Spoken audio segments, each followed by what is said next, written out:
कल को MIM में भी मैं एक शुरू दिन से मैं जब MIM से जुड़ा तब से मैं उसका एक सिर्फ कारकुन ही बन के रहा, कार्यकर्ता ही बन के रहा। आप देख लीजिए माजी की तारीखों को पन्ने उलाट करके मुझे किसी पद पे नहीं पाएंगे। और आज भी मैं कांग्रेस से जुड़ा हूँ, एज ए कार्यकर्ता जुड़ा हूँ और कार्यकर्ता ही हूँ मैं। मुझे किसी पद प्रतिष्ठा की लालच नहीं है। संगठन में ऐसे लोगों को उन्होंने जगह दी है कि वो नहीं चला पा रहे हैं, लोगों को लेके नहीं चल पाए। चलो हम बुरे थे तो हम निकल गए। 4 विधायक उन्होंने जीता था, 4 विधायक उनके चले गए, 5 विधायक में से 4 विधायक उनके चले गए। कहीं ना कहीं उनकी प्रबंधनिक क्षमता, जो संगठन की जो प्रबंधन क्षमता है, उसमें कहीं ना कहीं कमी है।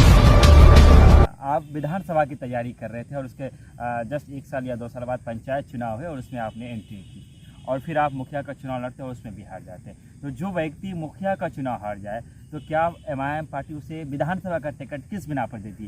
तो क्या इस बात को आप मानते हैं कि पार्टी ने टिकट नहीं देकर नफीस हैदर को अच्छा ही किया?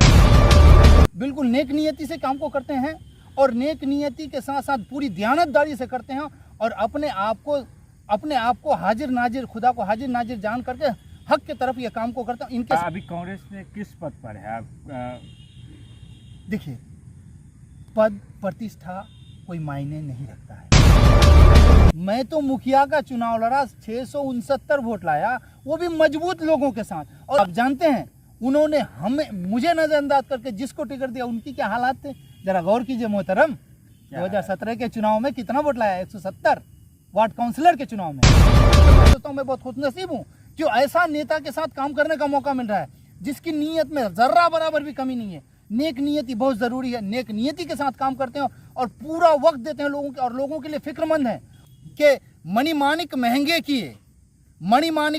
किए सहजे जल तृणनाज। क्या कर सकते, उनकी नियत में कोई खोट नहीं। और कितना साफ नियत का आदमी है। जिसे आपने छोड़ दिया उसके प्रति दिल में हमदर्दी क्यों? आप आज कांग्रेस में, आप कांग्रेस के लिए सोचिए, कांग्रेस की बातें कर रहे हैं, MIM की ही बातें कर रहे हैं। बैठे नहीं रहते हैं, क्षेत्र में घूमते रहते हैं, क्षेत्र की समस्याओं को सुनते रहते हैं। इवन के अगर घर में भी रहते हैं तो जाती जरूरत को देखते हुए भी ज्यादा से ज्यादा वक्त अवाम के साथ दे रहे हैं। लेकिन नेतृत्व क्षमता की बात कर रहे हैं, अख्तौल ईमान साहब कुछ भी हैं, हमारे सीनियर लीडर रहे हैं हमारे क्षेत्र के। और हम राजनीति जब आज राजनीति में आए हैं, वो बहुत दिनों से राजनीति कर रहे हैं माननीय अख्तौल ईमान साहब।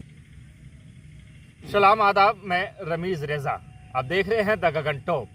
आपको बताते चले कि द गगन टॉप में ये मेरा पहला इंटरव्यू है और आज हमारे साथ जनाब नफीस हैदर साहब है, जो टेरागाज की धरती से अपना वास्ता रखते हैं, बहादुरगंज विधानसभा से अपना ताल्लुक़ रखते हैं। आपको बताते चले कि अगली बार ऑल इंडिया मजलिस इत्तेहादुल मुस्लिमीन पार्टी के टिकट के दावेदारों में से एक थे नफीस हैदर साहब। आजकल कांग्रेस पार्टी में लोकसभा चुनाव से ये दिखते हैं। लोकसभा में उन्होंने काफ़ी मेहनत भी की। बहुत सारी सवालात हैं जिन पर आज हम बातचीत करेंगे। अपनी बेबाक आवाज़ के लिए जाने जाते हैं, मुद्दों पे प्रहार करते हैं। 2020 में विधानसभा चुनाव लड़ने की ख्वाहिश जाहिर किए थे, घर घर जाकर मेहनत भी कर रहे थे और मजलिस के टिकट की दावेदारी भी इन्होंने बड़ी प्रमुखता से पेश किया था। बात दिगर है कि इन्हें टिकट मिला नहीं और फिर लोकसभा में इन्होंने मजलिस को हमेशा के लिए अलविदा कह दिया। तो चलिए डायरेक्ट नफीस हैदर साहब से मिलते हैं और उनसे हम बातचीत की जो है उससे शुरुआत करें। पहले आपका शुक्रिया, वेलकम, खैर मकदम। और बड़ी बात है कि इस चैनल का हमने शुरुआत किया और इसमें पहला इंटरव्यू जब प्रोग्राम था तो एंकरिंग आपने किया और आज जब इंटरव्यू ले रहे हैं तो पहला इंटरव्यू आपसे लेने का हमें मौका मिल रहा है। तो सबसे पहले आपका शुक्रिया, बहुत बहुत शुक्रिया आपका और द गगन टॉप का और गगन टॉप के व्यूवर्स का भी मैं शुक्रिया अदा करता हूँ। चलिए हम सवालात में आते हैं। सबसे पहला सवाल, क्या वजह रही कि आप मजलिस को छोड़कर कांग्रेस में चले गए? बिल्कुल जायज़ सवाल कहा है आपने। सियासत के सफ़र में अगर आप किसी तंजीम के साथ हैं और उसका साथ छोड़कर किसी दूसरे के साथ जाते हैं तो एक सवाल पैदा होता है। देखिए, ये ख़यालात की बात है। तब मेरे ख़यालात मजलिस से वाबस्ता थे। मुझे लगा कि मजलिस के ख़यालात बेहतर हैं और मैंने देखिए, हम बुनियादी तौर से, मैं अपनी बज़ात खुद अपनी बात कहता हूँ कि मैं बुनियादी तौर से ख़ित्ते की तरक्की का फ़िक्रमंद हूँ और अपने इलाके की तरक्की के लिए और अवामुन्नास की तरक्की के लिए जितना जो कुछ हो सकेगा, जिसके साथ जाना बेहतर समझूंगा उसके साथ जाऊंगा। उस वक्त उनके साथ था। मुझे उस वक्त मेरी समझ थी कि शायद वो बेहतर है और मैं आज भी उनकी शिकायत नहीं करता। वो अपनी जगह ठीक है, होंगे शायद। अब मुझे ये लगा कि नहीं, उससे बेहतर और अच्छी पार्टी जो है कांग्रेस है, मैं कांग्रेस के साथ हूँ। क्योंकि 2020 में जैसे कि हमने शुरुआत में भी कहा कि आप जब एमआईएम में थे तो टिकट के दावेदार थे और आपने काफ़ी मजबूती के साथ जो है उस समय क्षेत्र भ्रमण भी किया था, दावेदारी पेश की थी, लेकिन टिकट आपको मिला नहीं और आपने चुनाव लड़ा नहीं। 2025 में क्या इरादा हो रहा है? क्या यहाँ जो कांग्रेस में आए हैं टिकट की दावेदारी करेंगे, या फिर विधानसभा जो लड़ने की एक ख्वाहिश थी आपकी, तो वो ख्वाहिश है या फिर उसे आपने मिटा दिया है? नहीं, आपकी बात जायज़ है कि 2020 में आपने असम्बली हल्के के इंतखाबात के लिए अपनी ख्वाहिश जाहिर की थी। अब वो आप ख्वाहिश है या नहीं है, असल बात बुनियादी आप ये जान लीजिए कि मेरी जो दिली ख्वाहिश है वो खित्ते की तरक्की है, इलाके की तरक्की। और मेरी ही नहीं, जितने भी लोग समाज के लिए फ़िक्रमंद हैं, जो लोग जहनी तौर से फ़िक्रमंद हैं अपने समाज की तरक्की के लिए, वो समाज की तरक्की के लिए फ़िक्रमंद है। असम्बली या पार्लियामेंटी हल्के के इंतखाबात या पंचायत इंतखाबात में जो कोई भी शामिल होता है, ये एक ज़रिया है ताकि वहाँ से वो खिदमत को आगे बढ़ा सके। पर दिली जज्बा खिदमत का है, पहले भी था, आज भी है और कल भी रहेगा, इंशाअल्लाह आखिरी वक्त तक रहेगा। और रहा सवाल कि आपने जो दावेदारी की बात की थी, कल तक मैं जिस पार्टी में था मैंने उसके लिए काम किया था, मेहनत की थी, और मुझे लगा कि शायद मैं अपनी नुमाइंदगी के लिए अर्जी दे सकता हूं। मैंने नुमाइंदगी के लिए अर्जी दी। उस वक्त जो पार्टी थी, उस पार्टी को ये पसंद नहीं आया, या उनका जो भी क्राइटेरिया रहा है, वो माजी की बातों पे हम तस्करा करना मुनासिब नहीं समझते हैं, तो उस हिसाब से उन्होंने फैसला लिया। आज मैं जिस पार्टी के साथ हूँ उसका मैं वर्कर बन के आज भी हूँ और हमेशा रहूँगा। और बात रही कि आप असम्बली हल्के की नुमाइंदगी का पर्चा दाखिल करने की, अगर पार्टी मुझे चाहती है कि नहीं ये इस काबिल है कि हम इसको अपना नुमाइंदा बनाएं, तो मैं नुमाइंदा बनने के लिए तैयार हूं। लेकिन पार्टी के फैसले पर सारी चीज़ें मुनहसर करती हैं। गुज़श्ता वक्त भी वही था, आज भी वही है। गुज़श्ता वक्त भी जिस पार्टी के साथ था, उन्होंने जो फैसला लिया मैंने उसको सर आंखों पर लिया। कांग्रेस में आप हैं, मेरी बात खत्म नहीं हुई।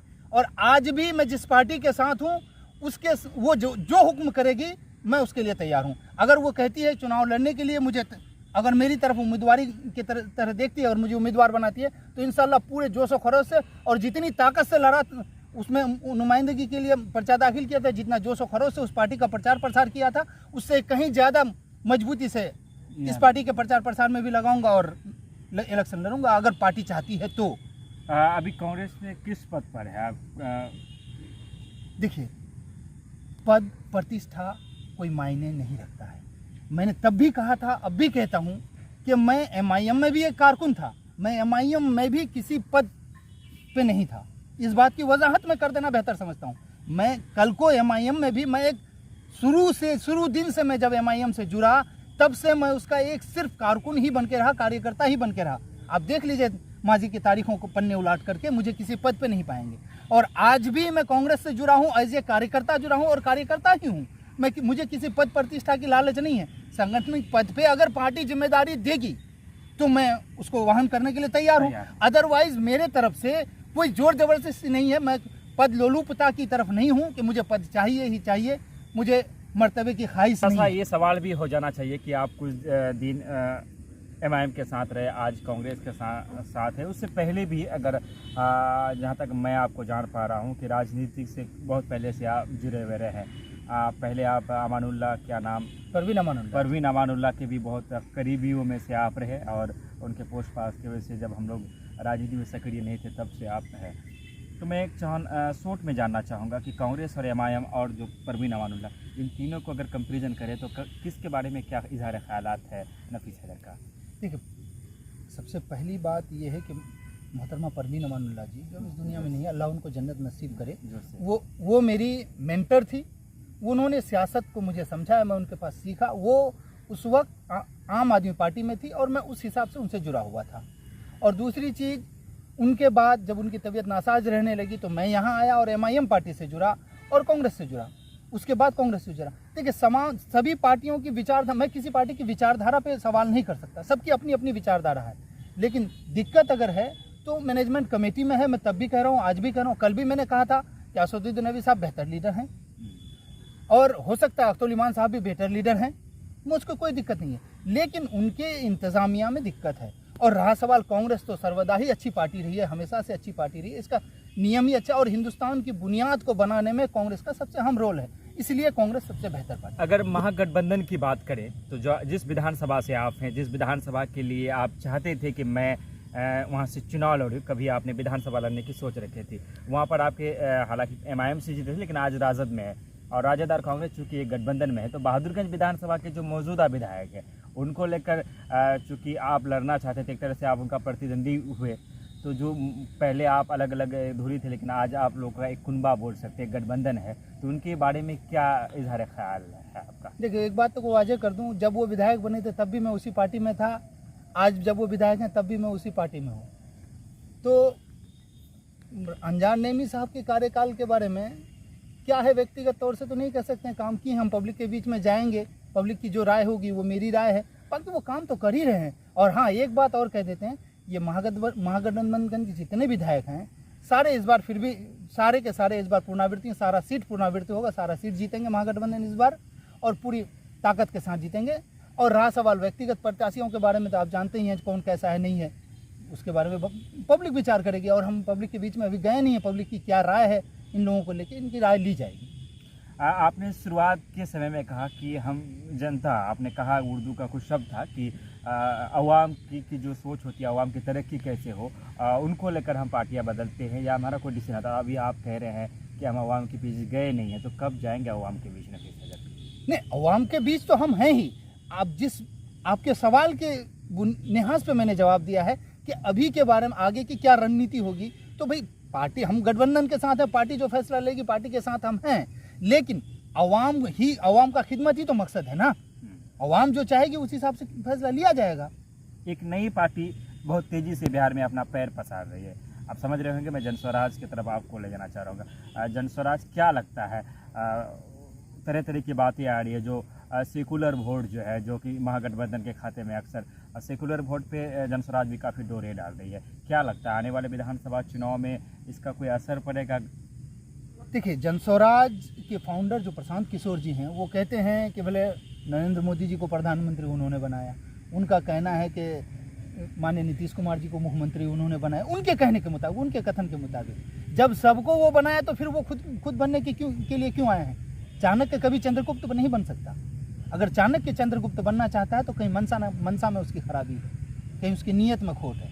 और रहा सवाल कि देखो, वो अपना कार्यशैली के हिसाब से काम कर रहे हैं, उनकी कार्यशैली क्या है, और जनता सब कुछ देख रही है, और जनता बहुत संयम से है और बहुत बेहतर फैसला लेगी। इस पे मैं ज़्यादा टिप्पणी नहीं करूँगा। आप लोगों ने जब MIM ज्वाइन किया तो 3 व्यक्तियों ने, जो कि तीनों कहीं ना कहीं ताल्लुकात आपकी MIM से रही, संतोष कुमार चौधरी, असद इकबाल, नफीस हैदर, तो आज जब हम आपसे बात कर रहे हैं तो थोड़ा सा आज भी आप MIM के प्रति मैं जो आपसे चाह रहा हूं कि शायद आप कुछ आवेश में आकर ही बोले, तो उस तरीके शब्द मैं आपसे निकालने नहीं पा रहा हूं, लेकिन आप ही के एक साथी ने जो ट्रोल भी बहुत ज़्यादा हो रहे हैं फेसबुक में, असद इकबाल साहब, उन्होंने कहा है कि जो MIM के सदर हैं अख्तरुल ईमान नेतृत्व क्षमता की जिला अध्यक्ष के बारे में कई ऐसी बातें कही हैं जो MIM के लोगों को बर्दाश्त नहीं हो रहा है। तो नफीस हैदर जब बात कर रहा है तो इस तरह की कोई बातें नहीं निकल के आ रही, तो असद इकबाल एक तरफ जब आक्रामक है MIM की तरफ, नफीस हैदर आज भी सॉफ्ट कॉर्नर है। मैं थोड़ा सा इस चीज़ को समझना चाहूँगा। सॉफ्ट कॉर्नर की बात नहीं है, आप इस बात को क्लियरली समझिए। आपने अच्छा किया है सवाल पूछा। सॉफ्ट कॉर्नर की बात नहीं है, बात यह है, देखिए, राजनीति विचारों की लड़ाई है, राजनीति विचारों की लड़ाई है। उनका विचार अलग है, हमारा विचार अलग है। हम कांग्रेस के साथ हैं, हम कांग्रेस की विचारधारा के लोग हैं, लेकिन नेतृत्व क्षमता की बात कर रहे हैं। अख्तरुल ईमान साहब कुछ भी हैं, हमारे सीनियर लीडर रहे हैं हमारे क्षेत्र के, और हम राजनीति जब अभी आज राजनीति में आए हैं, वो बहुत दिनों से राजनीति कर रहे हैं। माननीय अख्तरुल ईमान साहब या माननीय मास्टर मुजाहिद साहब और हमारे नेता जावेद आज़ाद साहब, ये सीनियर लोग रहे हैं। विचारों की लड़ाई अलग है और व्यक्तिगत लड़ाई अलग। अब व्यक्तिगत लांछन किसी भी राजनेता पे नहीं लगा सकते आप। अगर किसी का व्यक्तिगत उल्लंघन कर रहे हैं तो आप राजनीति धर्म का उल्लंघन कर रहे हैं, राजनीति में ये समावेश नहीं है। और रहा सवाल उनकी नेतृत्व क्षमता पर, ये जग जाहिर है, लोगों को दिखता है कि उनकी नेतृत्व क्षमता कैसी है। वो उनकी नेतृत्व क्षमता, अगर उनकी व्यक्तिगत नेतृत्व क्षमता की मैं बात नहीं कर रहा हूँ, उनके संगठनात्मक नेतृत्व क्षमता की बात कर रहा हूँ मैं। संगठन को जो चलाया है जिन लोग, क्योंकि अकेले कोई नहीं चलाता है, एक संगठन जो होती है, उनका संगठन में कहीं ना कहीं कमी है। संगठन में ऐसे लोगों को उन्होंने जगह दी है कि वो नहीं चला पा रहे हैं, लोगों को लेके नहीं चल पा। चलो हम बुरे थे, हम निकल गए। 4 विधायक उन्होंने जीता था, 4 विधायक उनके चले गए, 5 विधायक में से 4 विधायक उनके चले गए। कहीं ना कहीं उनकी प्रबंधनिक क्षमता, जो संगठन की जो प्रबंधन क्षमता है, उसमें कहीं ना कहीं कमी है। इस बात को तो एक्सेप्ट करना पड़ेगा। लेकिन व्यक्तिगत तौर पे मैं उनसे कुछ नहीं कह सकता हूँ, वो हमारे सीनियर लीडर हैं, मैं उनकी इज्जत करता हूँ। लेकिन अगर आप विचारों की बात करें और संगठन की बात करें, अब देख लीजिए संगठन में मैं उंगली नहीं उठाना चाहूँगा। गुज़िश्ता दिन मेरे भाई असद इकबाल ने कुछ कहा था तो उस पर बड़ा ट्रोल वगैरह हुआ, बड़ा झगड़ा टाइप का हुआ फेसबुक वगैरह में, सोशल मीडिया में देख ही रहे हैं आप। मैं उन झगड़ों से मैं नहीं पढ़ना चाहता हूँ। लेकिन कहीं ना कहीं कमी तो है। आपके संगठनात्मक पद पे ऐसे लोग आसीन हैं जिनको जानकारी ही नहीं है कि देश और दुनिया में क्या चल रहा है, आपके क्षेत्र में क्या चल रहा है। जो फेसबुक ट्रोल की आपने बात की तो वहाँ कुछ सवाल जो आ रहे थे, तो अगर MIM की जानिब से जो सवाल, उनमें से एक सवाल किसी ने कमेंट किया था जो मुझे व्यक्तिगत तौर पर ठीक लगा था वो सवाल, और वो होना भी चाहिए कि जब भी मैंने भी कई दफ़ा चाहे असद इकबाल से बात करें, नफीस हैदर से बात करें, कि आज भी आप लोग कांग्रेस या आपके जो सांसद है अपनी पार्टियों की फिक्र कम कर रहे हैं। आज भी कहीं ना कहीं लगता है कि आपको, जैसे कि आज हमारे दरमियान बात हो रही है, तो आप MIM को लेकर फिक्रमंद है कि उनकी वो कमियां हैं, तो उन कमियों का फ़ायदा उठाइए। तो कहना कि दिल में MIM जाता नहीं है, जीते या हारे आपने उस घर को छोड़ दिया है, भी जिसे आपने छोड़ दिया उसके प्रति दिल में हमदर्दी क्यों? आप आज कांग्रेस में, आप कांग्रेस के लिए सोचिए, कांग्रेस की बातें कर रहे हैं, MIM की ही बातें कर रहे हैं। नहीं, आपकी बात बिल्कुल जायज़ है। हम MIM की कभी बात नहीं, आपने सवाल किया तब मैंने जवाब दिया है। मैंने कभी MIM के बारे में कोई, जिसको हमने छोड़ दिया उसको त्याग दिया, जिससे मोहब्बत ख़त्म कर दी, जिसके साथ जिसका तलाक हो गया, जिसको हमने तलाक दे दिया, उससे हलाला की सोच भी नहीं सकते हैं, उसको मैंने ख़त्म कर दिया। आपने सवाल पूछा तो मैंने जवाब दिया, नहीं तो हम उसके बारे में कभी तज़किरा नहीं करते। हमारे नेता माननीय जावेद साहब हैं, मैं उनको मान के चलता हूँ और उनके लिए क्षेत्र में उनके कहने पे काम करता हूँ। जहाँ जहाँ काम करना होता है मैं काम करता हूँ, वो उनके बारे में तज़किरा भी नहीं करता। आपने सवाल किया तब मैंने जवाब दिया है उस बारे में। आप आजकल जो 5 साल गुजरे, कभी डॉक्टर जावेद साहब को मैंने जनता दरबार लगाते हुए नहीं देखा। मैंने भी पोस्ट किया था 2 दिन पहले, अच्छा लगा था, क्योंकि जो चीज़ें अच्छी है वो जो सही है वो सही है। अब जनता दरबार लगाने की ज़रूरत पड़ती है, तो ये सीख जो है, ये समझ जो है कि जनता दरबार लगाना पड़ेगा, ये कहाँ से आई कांग्रेस पार्टी के अंदर? आपकी जानकारी में कमी रही होगी। कांग्रेस पार्टी के अंदर ये सीख, ये जनता दरबार लगाने की जो सोच थी, जनता दरबार लगाने के सोच से ही कांग्रेस पार्टी बनाई गई। और 1885 में जब कांग्रेस पार्टी बनी, जब कांग्रेस का गठन हुआ उस वक्त तक पार्टी नहीं थी, उसके बाद पार्टी बनी। तो किशनगंज की आप बात कर रहे हैं, किशनगंज में पहले क्या होता था, मैं सांसद जी के साथ तो था नहीं, अब मैं उनके बातों में जब से मैं सांसद जी के साथ हूँ, मैं देख रहा हूँ कि जनता दरबार रोज लगाया जाता है, और जितनी भी तारीफ की जाए माननीय सांसद जी का कम है। हर वक्त सांसद इलाके की खिदमत के लिए अपने आप को पेश रखते हैं, हर जगह जहाँ भी जरूर, जितना भी वक्त मिल पाता है उनको। दिल्ली के टूर के आने के बाद भवन जब चल रहा होता है तब, उसके बाद अभी क्या कहते हैं कि वक्फ बोर्ड में इनको मेंबर बनाया गया JPC का, तो उसमें भी उसके काम के अलावे जब भी फुर्सत मिलता है तो क्षेत्र में रहते हैं, तो बैठे नहीं रहते हैं, क्षेत्र में घूमते रहते हैं, क्षेत्र की समस्याओं को सुनते रहते हैं। इवन के अगर घर में भी रहते हैं तो ज़ाती ज़रूरत को देखते हुए भी ज़्यादा से ज़्यादा वक्त अवाम के साथ दे रहे हैं। इवन के अपना जो निजी अपना ज़रूरत है, जैसे दाढ़ी बनाना हुआ, बाल बनाना हो, या निजी ज़रूरतों के ऐसा कोशिश करते हैं कि अगर जो काम बाहर हो जाए, जैसे बाल कटवाना वगैरह, तो पब्लिक से बात करते हुए भी कर लेते हैं। इतनी इससे ज़्यादा और क्या वक्त दे सकता है कोई भाई? इससे ज़्यादा क्या कर सकता? उनकी नीयत में कोई खोट नहीं, और कितना साफ नीयत का आदमी है। मैं जब तक उनके साथ नहीं था तो बहुत सारी बातें सुनता था, बहुत तरह के लोग इल्ज़ामात लगाते थे उन पर, लेकिन जब से मैं उनके साथ हूँ, मैं ये चीज़ देख रहा हूँ और उनके साथ खिदमत करने का सर्फ हासिल हो रहा है, मैं सोचता हूँ मैं बहुत खुशनसीब हूँ कि ऐसा नेता के साथ काम करने का मौका मिल रहा है जिसकी नीयत में ज़र्रा बराबर भी कमी नहीं है। नेक नियति बहुत ज़रूरी है, नेक नियति के साथ काम करते हैं और पूरा वक्त देते हैं लोगों के, और लोगों के लिए फिक्रमंद हैं, और सबके लिए फिक्रमंद हैं। जितने लोगों ने उनको वोट किया, जितने नहीं किया, जितने लोगों के सांसद हैं, सबके लिए बराबर फिक्र करते हैं। बच्चों के साथ उनको अलग मोहब्बत है। कल देखा मैंने भाई, एक ज़रूरतमंद आई थी, तो एक बच्चा भी उसके साथ था, छोटी बेटी थी, और इतना प्यार बेटी को दिया, कोई बाप अपने बेटी को इतना प्यार नहीं देता। अपने साथ में, अपने गोद में बिठा के, अपने बगल में घंटों उस बच्ची को खिलाया अपने गोद में। इससे ज़्यादा क्या मोहब्बत कर सकता है? आखिरी सवाल जो कि शायद थोड़ा सा आपको चुभ भी सकता है, और चूँकि बातों बात में ख्याल आया तो मैंने सोचा कि आखिरी सवाल थोड़ा सा चुभने वाला ही हो जाए। जब टिकट कोई पार्टी किसी को नहीं देती है, उस पर कई बार सवालात पोस्ट तमाम तर चीज़ होती है। स्वाभाविक से आपने भी किया था, सवाल खड़े किए थे कि हमने मेहनत किया और मुझे टिकट एमआईएम की तरफ से नहीं दिया गया। आप विधानसभा की तैयारी कर रहे थे और उसके जस्ट 1 साल या 2 साल बाद पंचायत चुनाव है और उसमें आपने एंट्री की और फिर आप मुखिया का चुनाव लड़ते और उसमें भी हार जाते। तो जो व्यक्ति मुखिया का चुनाव हार जाए तो क्या एमआईएम पार्टी उसे विधानसभा का टिकट किस बिना पर देती? तो क्या इस बात को आप मानते हैं कि पार्टी ने टिकट नहीं देकर नफीस हैदर को अच्छा ही किया था? बहुत बेहतरीन सवाल आपने कहा, चुभेगा। देखिए, चुभने आपका काम है कि आप ऐसे सवालात कीजिए कि चुभना नहीं, कत्ल हो जाना चाहिए सामने वाले को। आपका काम है, आपका ये काम है। इसीलिए कह रहे हैं कि आपने सवाल किया, मैं खुश हूँ आपके सवाल से कि आपके अंदर वो जज्बा और वो सलाहियत है, आपकी चुभने वाला सवाल करते हैं। बिल्कुल, मैं अब जवाब पे आता हूँ। आपने कहा कि आप मुखिया का चुनाव हार गए, विधानसभा की टिकट के लिए बैठे थे। बिल्कुल से देखिए, विधानसभा का चुनाव और मुखिया का पंचायत चुनाव दोनों को एक पैमाने में नहीं उतार सकते। दोनों का पैमाना अलग है, दोनों की कसौटी अलग है। अगर ऐसा नहीं होता, मैं तो मुखिया का चुनाव लड़ा, 669 वोट लाया, वो भी मजबूत लोगों के साथ और अच्छी स्थिति में था। जिन्होंने जीता वो बहुत ज़्यादा वोट नहीं लाए, वो 940 वोट लाए, 940-45 वोट लाए, 200-250 वोट का फर्क था। आप जानते हैं उन्होंने मुझे नज़रअंदाज करके जिसको टिकट दिया उनकी क्या हालात थे, जरा गौर कीजिए मोहतरम। 2017 के चुनाव में कितना वोट लाया? 170 वार्ड काउंसिलर के चुनाव में, और वो 85,000 वोट ला करके विधायक बनता है। बात तो कर रहे हैं? अंजार नईमी साहब की बात करता हूँ, हमारे सामने वो थे, मैं उनकी उस वक्त तक तो वही थे ना। तो 85,000 वोट लाए। तो कभी भी ये पैमाना ये नहीं हो सकता कि आप पंचायत चुनाव और विधानसभा चुनाव कभी एक पैमाना नहीं हो सकता। सबके अलग अलग पैमाने हैं और अलग अलग नजरिया है, लोगों की सोच है। आखिर में क्या कुछ कहना चाहेंगे? आखिर में मैं तमाम लोगों को यही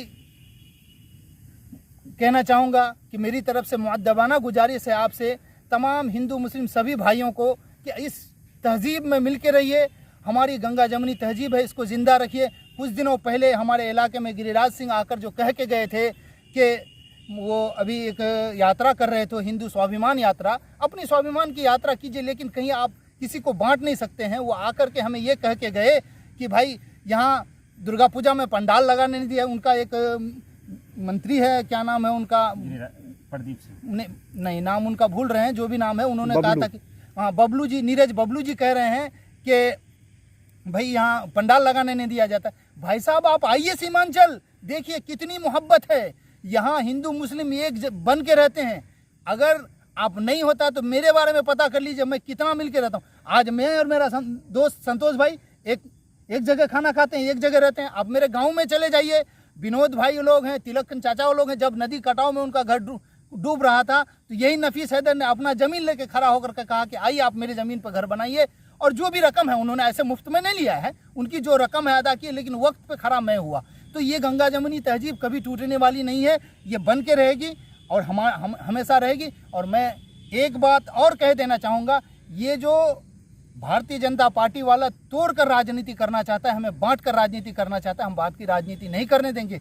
वो कहते हैं रामराज की परिकल्पना करते हैं, क्या रामराज की सत्य में परिकल्पना करते हैं? जो राम जी ने चाहा वैसा राज बनाते हैं वो? राम जी की राज्य में परिकल्पना थी कि किसी भी व्यक्ति को या किसी भी संप्रदाय को कभी कोई तकलीफ नहीं हुआ। उनकी कर व्यवस्था क्या थी? उनकी कर व्यवस्था पे किन्होंने बात की? आज जो ये इनके यहाँ ये जबकि भगवान श्री राम जी के वक्त में जो कर की परिकल्पना थी कि मणिमाणिक महंगे किए सहजे जल तृणनाज, जब कि मणिमाणिक जो महंगा चीज़ होता है, जो कीमती चीज़ होता है, जिसकी ज़रूरत अमीरों को होती है, उसको महंगा कर दिया। पानी, चारा और अनाज को सस्ता किया। और इसी तरह से आप रामराज्य ला सकते हैं। किसी को भगा करके, किसी को हटा करके आप रामराज्य नहीं ला सकते। बहुत बहुत शुक्रिया। विदा लेते हैं आपसे द गगन टॉप। आपसे गुजारिश करेंगे कि अगर आप फेसबुक में आप हमें देख रहे थे तो इस पेज को फॉलो कर ले, क्योंकि अब मैं आपको यही मिलूंगा। क्योंकि पहला इंटरव्यू ले रहे थे इस चैनल का, यूट्यूब में भी आप इसे सर्च कर सकते हैं। नफीस हैदर साहब जो कि मेरे सवालों के जवाब को दे रहे थे। क्या कुछ कमी बेची रही और से कौन से ऐसे सवालात थे जो शायद मुझे पूछना चाहिए था? कहा जाता है कि इंसान की सीखने की जो उम्र होती है वो कभी कम नहीं होती है, और इंसान सीखता है और फिर सीखने के दरमियान ही वो फिर एक दिन बहुत कुछ सीख जाता है। तो विदा लेना चाहेंगे आपसे। गुजारिश करेंगे चैनल को सब्सक्राइब करते बेल आइकन को प्रेस करें। धन्यवाद, शुक्रिया।